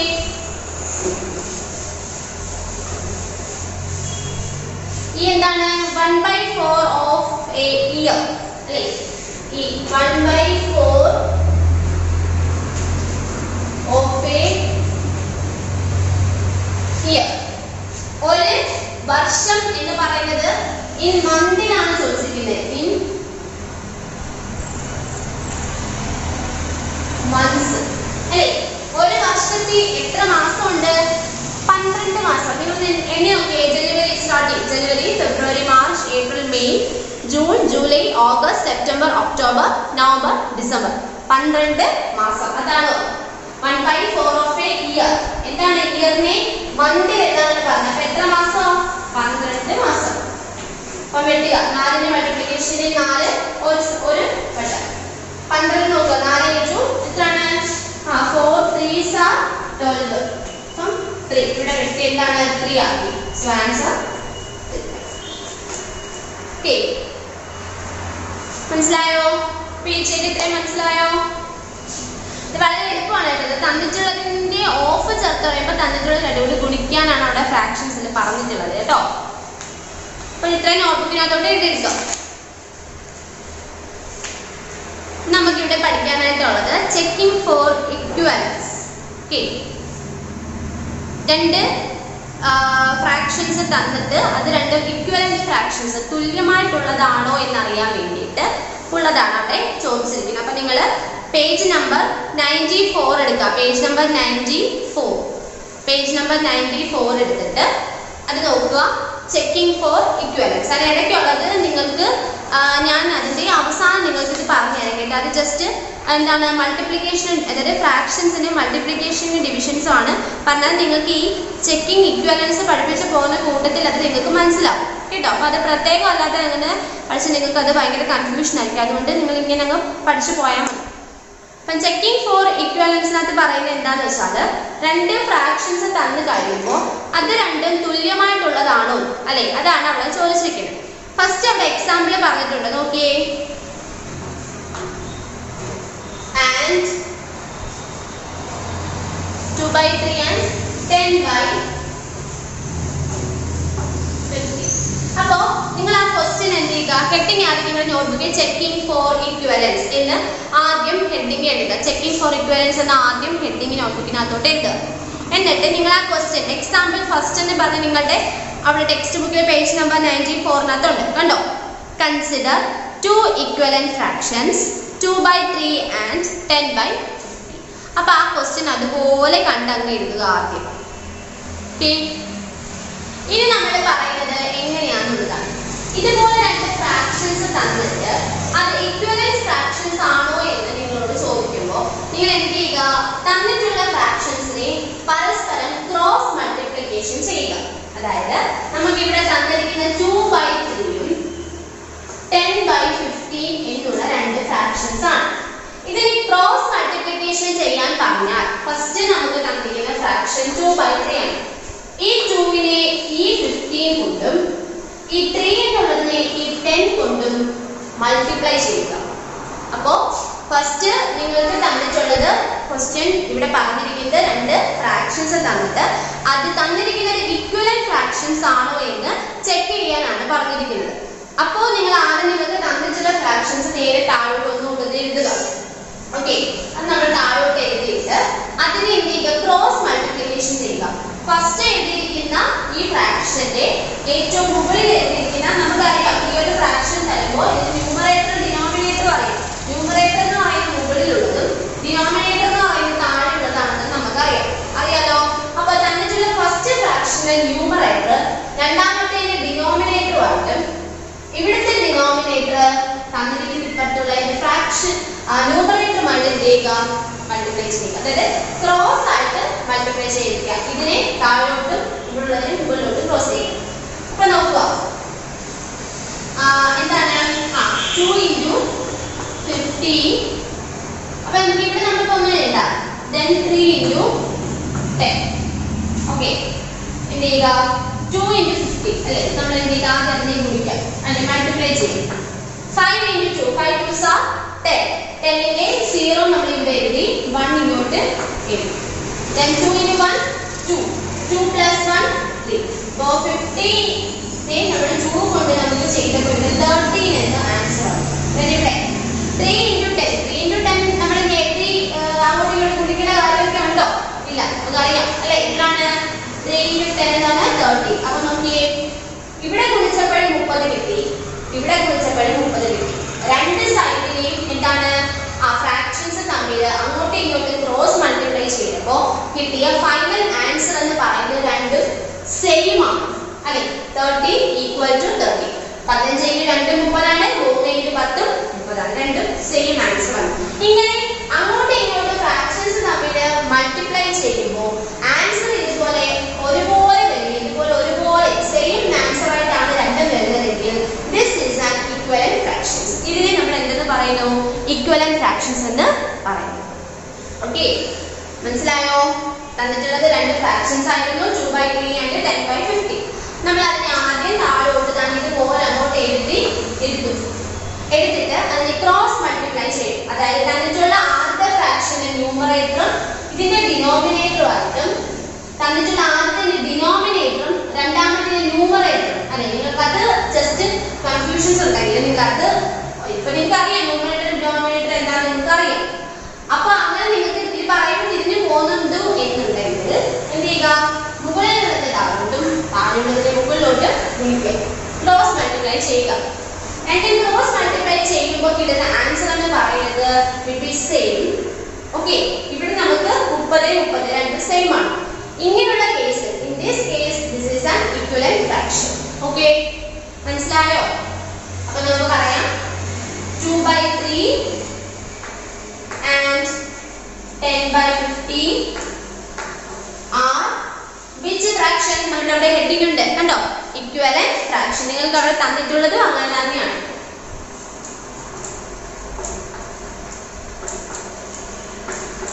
equivalent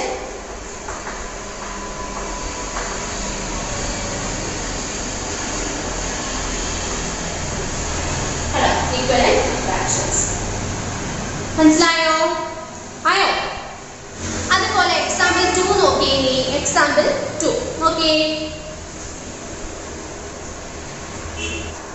രണ്ടാമത്തെ തന്നിരിക്കുന്ന in the consider these two fractions 5 and 7 and 50 by 21 are in equivalent fractions എന്നാണ് ചോദിച്ചിരിക്കുന്നത്. തന്നിരിക്കുന്നത് 5 by 7 15 by 21 ആണ്. ഇത് രണ്ടും equivalent fractions ആണോ എന്ന് ചെക്ക് ചെയ്യാനാണ് ചോദിച്ചിരിക്കുന്നത്. ഫസ്റ്റ് നമുക്ക് എന്ത് ചെയ്യാം, ഇത് നമുക്ക് താഴോട്ട് എഴുതാം. 5 by 7 ഉം 50 by 21 എന്ത് ചെയ്യുക, ക്രോസ് മൾട്ടിപ്ലൈ ചെയ്യുക. അതായത് ഈ ന്യൂമറേറ്ററും ഈ ഡിനോമിനേറ്റർ ആയിട്ടും ഈ ഡിനോമിനേറ്ററും ഈ ന്യൂമറേറ്ററും ആയിട്ട് എന്ത് ചെയ്യുക, ഗുണിക്കുക. അങ്ങോട്ട് ഇങ്ങോട്ട് പരസ്പരം ഗുണിക്കുക. അതായത് 5 into 21 5 into 21 7 into 50. ഓക്കെ, നമുക്ക് നോക്കാം. 21നെ 5 കൊണ്ട് ആദ്യം മൾട്ടിപ്ലൈ ചെയ്യാം. 5 ones are 5. 5 into 2 5 2s are 10 അല്ലേ. അപ്പം 105 അവിടെ കിട്ടി. ഓക്കെ ആണല്ലോ. ഇനി നമുക്ക് എന്ത് ചെയ്യാം, അടുത്തത് 7 into 50 നമുക്ക് നോക്കാം.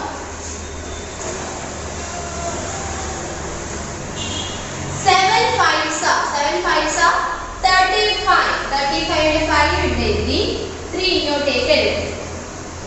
Then 7 into 1 7 ones are 7 7 plus 3 7 plus 3 10 അല്ലേ. അപ്പം 105 അവിടെയും 105. ഓക്കെ, ഇവിടെ രണ്ടിടത്തും ഗുണിച്ചപ്പോൾ നമുക്ക് 105 105 തന്നെ കിട്ടി. 105 ഈക്വൽ അല്ലേ. അപ്പൊ ഈ ഈക്വൽ സൈൻ നമ്മൾ എഴുതണം. ഇത് രണ്ടും എന്താണ്, തുല്യമാണ്. So 5 by 7 and 50 by 21 are എന്താണ്, equivalent fractions. ഇതൊക്കെ നോട്ട്ബുക്കിനകത്തോടെ എഴുതി എടുക്കണം. ക്വസ്റ്റ്യൻ അത് തന്നിരിക്കുന്ന പോലെ ടെക്സ്റ്റ് നിങ്ങൾക്ക് തന്നിട്ടുള്ള സെന്റൻസ് സെയിം അതുപോലെ എഴുതുക. Consider two fractions like 5 by 7 and 50 by 21 അല്ലേ. എന്നിട്ട് എന്ത് ചെയ്യുക, ഈ സ്റ്റെപ്സ് എഴുതി ലാസ്റ്റ് രണ്ടും ഒരുപോലെ ആണെങ്കിൽ എന്ത് ചെയ്യുക, so 5 by 7 and 50 by 21 are equivalent fractions എന്നുള്ളത് തന്നെ അങ്ങനെ തന്നെ എഴുതണം കേട്ടോ. ഇനി നമ്മൾ അതുമായിട്ട് റിലേറ്റ് ചെയ്തിട്ട് നമുക്ക് കുറച്ച് 2-3 ചെയ്യാം. നിങ്ങളെടുത്ത പേജ് നമ്പർ 96 എടുത്തോ. പേജ് നമ്പർ 96 ഏറ്റവും താഴെയായിട്ട് check for equivalence by cross multiplication എന്ന് പറഞ്ഞ എട്ടാമത്തെ ക്വസ്റ്റ്യൻ കണ്ടോ. എക്സസൈസിനകത്ത് അവിടെ എട്ടാമത്തെ ഏറ്റവും last check for equivalence by cross multiplication കണ്ടോ. അപ്പൊ അതിനകത്ത് നമുക്ക് 2-3 നമുക്ക് ചെയ്യും. ഫസ്റ്റ് എന്ത് ചെയ്യുക, അത് തന്നെ താഴോട്ട് എഴുതുക. 21 by 49 ഉം 3 by 7 ആദ്യം തന്നിരിക്കുന്ന ഫ്രാക്ഷൻ നോക്കുക. ന്യൂമറേറ്ററും രണ്ടാമത്തെ ഡിനോമിനേറ്ററും ഇവിടുത്തെ ന്യൂമറേറ്ററും ക്രോസ് ആയിട്ട് മൾട്ടിപ്ലൈ ചെയ്യുക. 21 into 7 പിന്നെ അതുപോലെ എന്താണ് 49 into എത്രയാണ് 3 അല്ലേ. നമുക്കത് മൾട്ടിപ്ലൈ ചെയ്ത് നോക്കാം.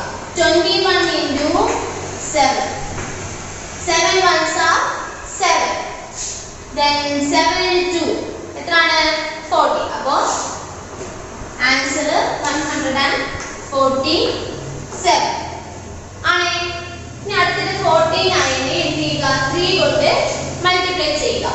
49 into 3 ആണ് അല്ലേ. അപ്പൊ നോക്കിയേ 9 into 3 എത്രയാണ് 27 7 2 then അടുത്തത് 4 into 3 എത്രയാണ് 4 3s are 12 അല്ലേ. 4 into 3 12 12ന്റെ കൂടെ ഇവിടുത്തെ 2 കൂടെ ആഡ് ചെയ്ത് 12 plus 2 40. അപ്പൊ ആൻസർ അവിടെ എത്രയെത്തി 147. സോ രണ്ടിടത്തെ ആൻസർ സെയിം ആണ്, ഈക്വൽ ആണ് അല്ലേ. സോ നമുക്ക് എന്ത് എഴുതാം, so 21 by 49 and 3 by 7 are which fraction? Equivalent fractions. Equivalent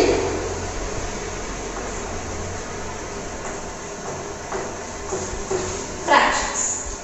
കണ്ടോ ആൻസർ കണ്ടോ, ഇങ്ങനെ തന്നെ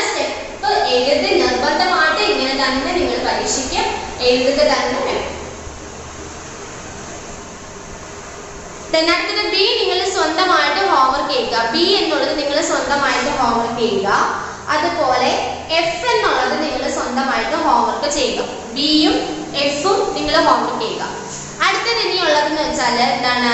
C നോക്കിയേ. C ആണ്. A ഇപ്പോൾ നമ്മൾ ഇവിടെ എഴുതി. ഇനി B നിങ്ങൾ ഹോംവർക്ക് ആയിട്ട് ചെയ്യണം, F ഉം നിങ്ങൾ ഹോംവർക്ക് ആയിട്ട് ചെയ്യണം. അടയാളപ്പെടുത്തുന്നത് B യും F ഉം ഹോംവർക്ക്. ഇനിയുള്ളത് C ആണ്. C നോക്കിയേ. 5 by 11 and 25 by 50. അത് രണ്ടും തന്നിരിക്കുന്ന ഈ രണ്ട് ഫ്രാക്ഷൻസ് ഈക്വലന്റ് ഫ്രാക്ഷൻസ് ആണോ എന്ന് ചെക്ക് ചെയ്യും. ഫസ്റ്റ് ഓഫ് നമുക്ക് എന്ത് ചെയ്യാം?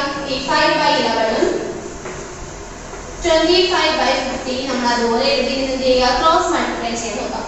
5 into 50 ഉം 11 into 25 ഉം മൾട്ടിപ്ലൈ ചെയ്യുക. 5 into 50 ഉം 11 into 25.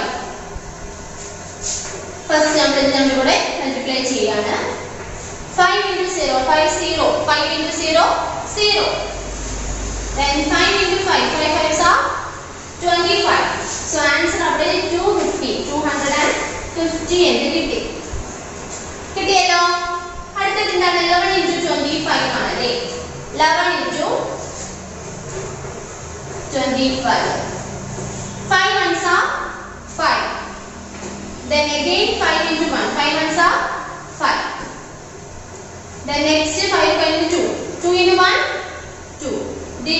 വീണ്ടും 2 into 1 2. Then ഇവിടെ add ചെയ്യുക. 5 plus 2 7 2. Answer 275 എന്ന് വന്നു. ഓക്കെ, ഇവിടെ ചെക്ക് ചെയ്ത് നോക്കുമ്പോൾ ഇവിടെ 250 ഉം ഇവിടെ 275 ആണ് കിട്ടിയത്. അപ്പോൾ ഇത് രണ്ട് ആൻസറും ഈക്വൽ ആണോ? അല്ല. അപ്പോൾ എന്താണ്? ഇറ്റ്സ് നോട്ട് ഈക്വൽ എഴുതിയിട്ട് അതിന്റെ കൂടി ഇങ്ങനെ ഒരു ക്രോസ് ചെയ്യണം. ഇതാണ് എന്ത്? നോട്ട് ഈക്വൽ ടു എന്ന് കാണിക്കാനുള്ള സൈൻ. ഓക്കെ, ഈക്വൽ എന്ന് കാണിക്കാൻ നമുക്കറിയാം സമചിഹ്നമാണ് ആണല്ലോ. നോട്ട് ഈക്വൽ രണ്ടും തുല്യമല്ല എന്ന് കാണിക്കാനായിട്ടുള്ള ചിഹ്നമാണ് നമ്മൾ ആദ്യം ഈക്വൽ സമചിഹ്നം ഇട്ടിട്ട് അതിന്റെ മുകളിലൂടെ ക്രോസ് ആയിട്ട് ഒരു ലൈൻ വരയ്ക്കുക. ദിസ് ഈസ് നോട്ട് ഈക്വൽ കേട്ടോ. അപ്പോൾ ആൻസർ എന്ത് പറയാം? So 5 by 11 and 25 by 50 are not equivalent fractions.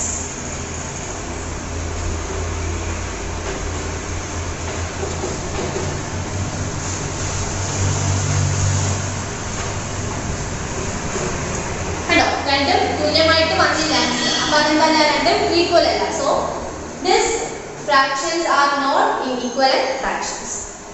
Okay. Then അടുത്തത് ഇനി D നിങ്ങൾ ഹോംവർക്ക് ചെയ്യുക. D എന്ത് ചെയ്യുക? നിങ്ങൾ സ്വന്തമായിട്ട് ഹോംവർക്ക് ചെയ്യുക. D ഹോംവർക്ക് ചെയ്യുക. അടുത്തത് E നോക്കിയേ. E തന്നിരിക്കുന്നത് രണ്ടും ഈക്വലന്റ് ഫ്രാക്ഷൻസ് ആണോ എന്നാണ് ചോദിച്ചിരിക്കുന്നത്. അപ്പോൾ ആദ്യം നമ്മൾ അത് അതുപോലെ എഴുതുക അല്ലേ. 5 by 6 ഉം 25 by 35. ആദ്യം ഇതോടെ മൾട്ടിപ്ലൈ then ഇങ്ങനെ 5 into 35 ഉം 6 into 25 ഗുണിക്കാം അല്ലേ. 35നെ 5 കൊണ്ട് ആദ്യം മൾട്ടിപ്ലൈ ചെയ്യാം. 5 5s are 25. 25ന്റെ 5 ഇവിടെ 2 ഇവിടെ മുകളിൽ. 5 into 3 50 അല്ലെ. 50ന്റെ കൂടെ 2 കൂടെ ആഡ് ചെയ്യുമ്പോൾ 70 175 എന്നവിടെ ആൻസർ വന്നു. ഇനി 25നെ 6 കൊണ്ട് മൾട്ടിപ്ലൈ ചെയ്യാം. 25നെ 6 കൊണ്ട് മൾട്ടിപ്ലൈ ചെയ്യുക. എത്രയാണ്?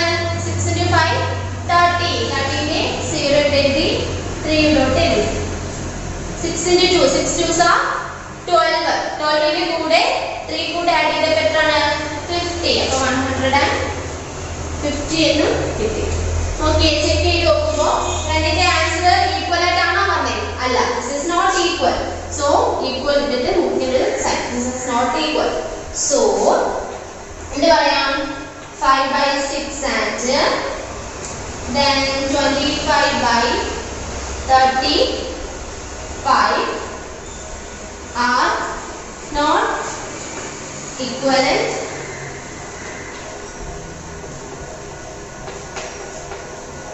fractions.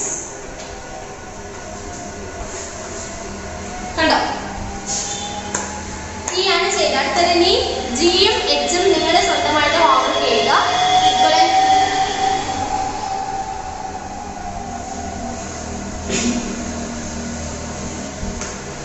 ഇക്വലന്റ് ഫ്രാക്ഷൻസ് ആണോ അല്ലയോ എന്നുള്ളത് നിങ്ങൾ സ്വന്തമായിട്ട് എന്ത് ചെയ്യുക, ഒന്ന് കണ്ടുപിടിക്കാം. ഓക്കെ ഓക്കെ ആണല്ലോ. ഇനി നമുക്ക്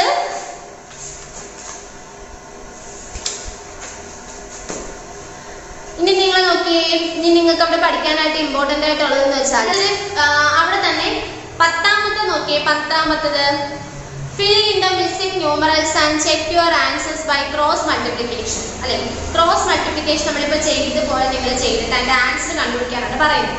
ഫസ്റ്റ് പറഞ്ഞത് 2/5 ഈക്വൽ ടു, ഇവിടെ നിങ്ങൾക്ക് അവിടെ എന്താണ് അവിടെ ഫില്ല് ചെയ്യാൻ തന്നിരിക്കുകയാണ് അല്ലേ. നോക്കിയേ, അവിടുത്തെ എ ക്വസ്റ്റ്യൻ 2/5 എന്ന് പറയുന്നത് ഈക്വൽ ടു അല്ലെ, നിങ്ങൾക്ക് അവിടെ എന്ത് തന്നിട്ടുണ്ട്, ഡാഷ് അല്ലെ, ഒരു കോളം ഫില്ല് ചെയ്യാനാണ്, ഡിവൈഡ് ബൈ 10 അല്ലെ. അപ്പൊ നിങ്ങൾ നോക്കിയേ, നോക്കൂ ഇവിടെ നിങ്ങൾക്ക് ഫില്ല് ചെയ്യാൻ തന്നിരിക്കല്ലേ. അപ്പൊ ആദ്യം ഇവിടെ നോക്കി, ഇവിടെ 10 എന്ന് പറഞ്ഞ് തന്നിട്ടുണ്ട് അല്ലെ. 10 അവിടെ ഉണ്ട്, ഇതിന്റെ മുകളിലുള്ള ന്യൂമറേറ്റർ ആണ് ഇല്ലാത്തത്. രണ്ടാമത്തെ ഫ്രാക്ഷനകത്ത് ഡിനോമിനേറ്റർ ഉണ്ട്, മുകളിലുള്ള ന്യൂമറേറ്റർ വരും. അപ്പൊ അത് കണ്ടുപിടിക്കാൻ ഇവിടെ നിങ്ങൾ നോക്കാം 5. ഈ 5നെ എന്തുകൊണ്ട് ഗുണിക്കുമ്പോഴാണ് ഇവിടെ 10 കിട്ടുക? 5നെ എന്തോ ഒരു നമ്പർ കൊണ്ട് ഗുണിച്ചപ്പം ഇവിടെ 10 കിട്ടും. എന്ത് നമ്പർ ആയിരിക്കും? 5 × 2 എന്തായിരിക്കും? 10 ആണല്ലേ. നമ്മളിവിടെ ഒരു പ്രത്യേകത ഉള്ളതെന്ന് വെച്ചാൽ ഫ്രാക്ഷൻസ് ചെയ്യുമ്പോൾ താഴെ നമ്മൾ എന്തെങ്കിലും കൊണ്ട് ഗുണിച്ചാൽ അത് തന്നെ നമ്മൾ മുകളിൽ ഗുണിക്കണം. ഇനി താഴെ നമ്മൾ എന്തെങ്കിലും കൊണ്ട് ഭാഗിക്കുകയാണെങ്കിൽ മുകളിൽ ഭാഗിക്കണം. ഓക്കെ, അപ്പൊ അത് ഞാൻ പറയാം. ഇപ്പൊ നിങ്ങൾ ഇത് നോക്കുക, 5 × 2 ആണ് 10 അല്ലെ. ഇവിടെ നമ്മൾ ഡിനോമിനേറ്ററിനകത്ത് 2 കൊണ്ട് ഗുണിക്കുകയാണെങ്കിൽ നിങ്ങൾ എന്ത് ചെയ്യുക, ന്യൂമറേറ്റർ മുകളിലും ഈ സെയിം ഈ 2 കൊണ്ട് തന്നെ ഗുണിക്കുക. ഇവിടെ 2 കൊണ്ട് ഗുണിച്ചു, ഇവിടെ 2 കൊണ്ട് ഗുണിച്ചു. 2 × 2 എത്ര? 2 2 4. അതായിരിക്കും 4/10. കണ്ടോ? ഇനി നമുക്ക് ഈ ചെയ്ത ആൻസർ ശരിയാണോ എന്ന് നോക്കാൻ വേണ്ടിയിട്ട് എന്ത് ചെയ്യുക, ഇതിനെ ഒന്ന് ക്രോസ് മൾട്ടിപ്ലൈ ചെയ്ത് നോക്കുക. ക്രോസ് മൾട്ടിപ്ലൈ ചെയ്യുക 2 × 10, ഇത് 2, ഇത് 2, 5 × 4, 2 × 10 20, 5 × 4 20. രണ്ട് ഈക്വൽ ആയിട്ട് വന്നില്ലേ? അപ്പൊ നമ്മൾ അവിടെ ചെയ്തത് ശരിയാണ്. അപ്പൊ ഇത് ആലോചിക്കണം, നമ്മൾ ഇങ്ങനെ വിട്ടുപോയ ഭാഗം കണ്ടുപിടിക്കുമ്പോൾ നമ്മളിവിടെ 5 × 2 ആണ്, നമുക്ക് ഇവിടെ 10 തന്നെ കിട്ടിയത് ആണല്ലോ. അതായത് നമ്മുടെ ഡിനോമിനേറ്ററിനകത്ത് നമ്മൾ 2 കൊണ്ട് എന്ത് ചെയ്തു, ഗുണിച്ചു. അങ്ങനെ ഇവിടെ 2 കൊണ്ട് ഗുണിക്കുകയാണെങ്കിൽ ആ ഫ്രാക്ഷന്റെ ഏറ്റവും മുകളിലായിട്ട് നമ്മൾ എന്ത് ചെയ്യും, താഴെ മുകളിൽ ഒരുപോലെ ക്രിയ ചെയ്യും. ഓക്കെ, ഇത് എത്ര? 4/10. അടുത്തത് ബി 8/24 ഈക്വൽ ടു, ഇവിടെ നമുക്ക് കണ്ടുപിടിക്കാനാണ്, ഡിവൈഡ് ബൈ 3. കണ്ടോ? അപ്പൊ ഇവിടെ നമുക്ക് കണ്ടുപിടിക്കാൻ എന്ത് ചെയ്യുക, നമ്മൾ നോക്കുക. 3ന്റെ ടേബിളില് നമ്മൾ നോക്കണം. 3ന്റെ ടേബിൾ 3 × എത്രയാണ്? 24. 3 മൾട്ടിപ്ലിക്കേഷൻ ഒന്ന് ചെയ്ത് നോക്കാം. 24 എത്ര ആയിട്ടാണ്? 3 × 8 എത്രയാണ്? 24 അല്ലെ. അതായത് ഈ 24 എന്നുള്ളതിനെ നമ്മൾ 8 കൊണ്ട് ചെറുതാക്കി, 8 കൊണ്ട് ഡിവൈഡ്. നമ്മൾ നോക്കുക, 24 എന്നുള്ളതാണ് ഇവിടെ തന്നിരിക്കുന്നത്. ഈ 24നെ എന്തോ ഒന്ന് കൊണ്ട് ചെറുതാക്കി അല്ലെ. 24നെ ചെറുതാക്കിയപ്പോൾ നമുക്ക് അവിടെ 3 ഉത്തരം കിട്ടി. അതാണ് ഞാൻ ഇവിടെ എഴുതിയത്. 3 × 8 ആണ് 24 അല്ലെ. അതായത് 8ന്റെ മൾട്ടിപ്ലിക്കേഷൻ ടേബിൾ 24 ഡിവൈഡ് ബൈ 8 എന്ന് പറഞ്ഞാൽ എത്രയാണ്? 3 ആണ്. 24 ഡിവൈഡ് ബൈ 8 എന്ന് പറഞ്ഞാൽ എത്രയാണ്? 3 ആണ്. ഇവിടെ നമ്മൾ 8 കൊണ്ട് ഡിവൈഡ് ചെയ്തെങ്കിൽ ഇവിടുത്തെ ഡിനോമിനേറ്ററിനെ 8 കൊണ്ട് ഡിവൈഡ് ചെയ്തെങ്കിൽ ആ 8 കൊണ്ട് നമ്മൾ മുകളിലുള്ളതിനെ എന്ത് ചെയ്യണം? ഡിവൈഡ് ചെയ്യണം. 8/8. 8 ഡിവൈഡ് ബൈ 8. 8നെ 8 കൊണ്ട് ഡിവൈഡ് ചെയ്യുമ്പോൾ ആൻസർ എത്രയാണ്? 1. സോ 1/3. കണ്ടോ? ഇത്രയേ ഉള്ളൂ. ഇവിടെ നോക്കുക, ഇവിടെ നമുക്ക് ഇത് ഫില്ല് ചെയ്ത് തന്നേക്കുവാണ്. ഇവിടെ 3 എന്നേ ഉള്ളൂ. ഈ 24 എന്നുള്ളതിനെ എന്തോ ഒരു നമ്പർ കൊണ്ട് നമ്മൾ ചെറുതാക്കി. ചെറുതാക്കുക എന്ന് പറഞ്ഞാൽ ഭാഗിക്കുക അല്ലെ, ഡിവൈഡ് ചെയ്യുമ്പോഴാണ് നമ്മൾ ചെറുതാക്കുന്നത് അല്ലെ. ഇപ്പൊ ഡിവൈഡ് ചെയ്ത് 24നെ 8 കൊണ്ട് ഡിവൈഡ് ചെയ്തപ്പോൾ അവിടെ ആൻസർ എത്രയാണ്?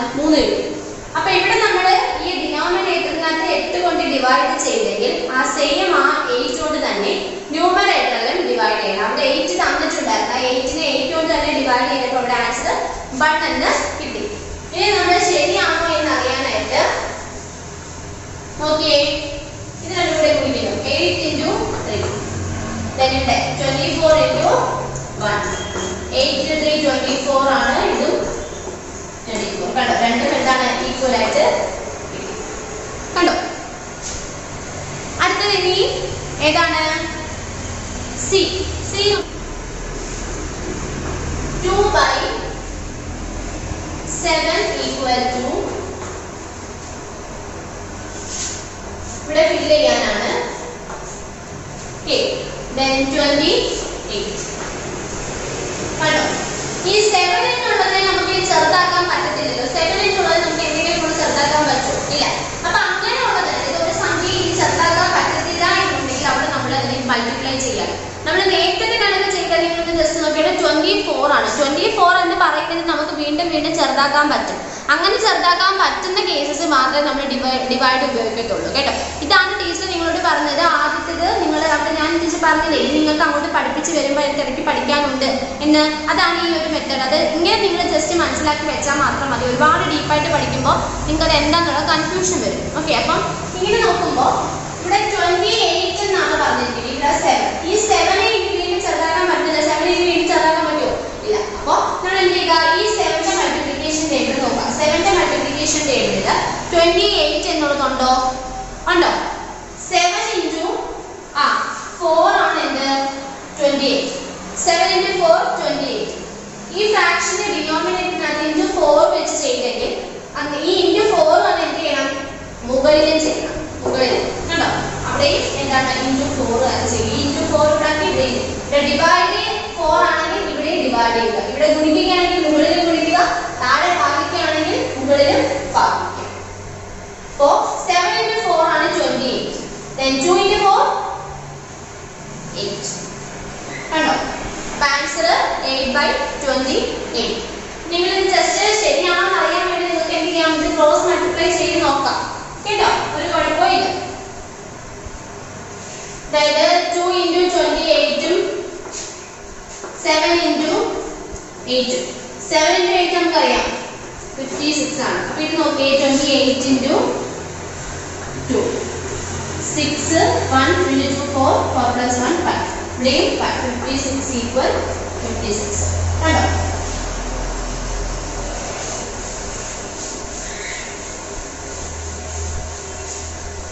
അടുത്തത് D ആണ്. D 2/3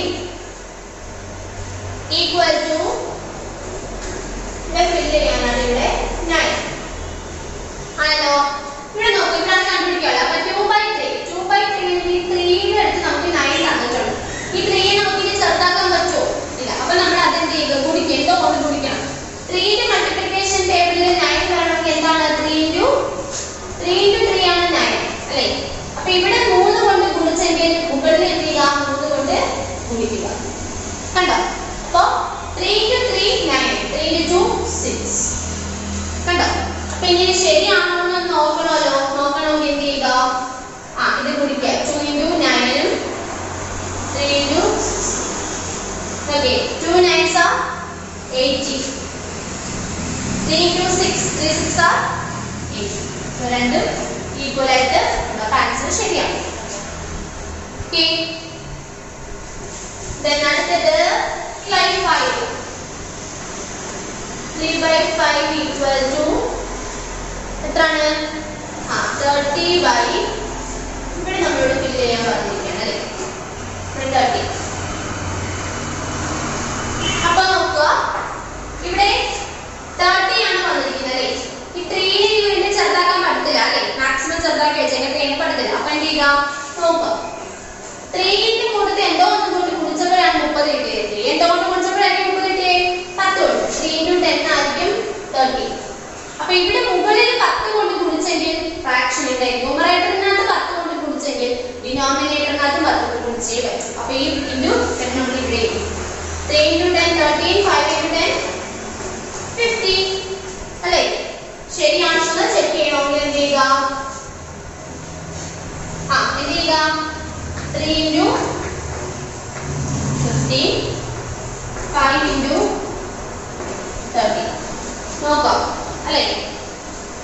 t into 3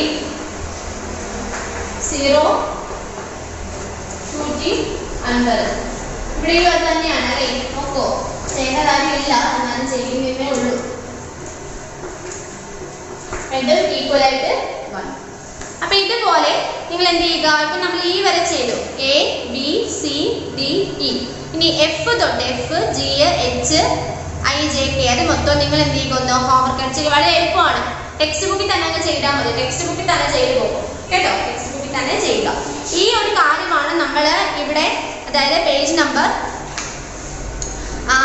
93, page number 93 നമ്മൾ പറഞ്ഞ കാര്യം, equivalent fractions by multiplication or division എന്ന് പറഞ്ഞ് പേജ് നമ്പർ 93 പറഞ്ഞ കാര്യമാണ് ഇത് കണ്ടോ. അതായത് ഒരു ഫ്രാക്ഷൻ തന്നിട്ട് അതിനെ ചെറുതാക്കുമ്പോൾ ഇത്രയുള്ളൂ കാര്യം ശ്രദ്ധിക്കേണ്ടത്. എന്ത്?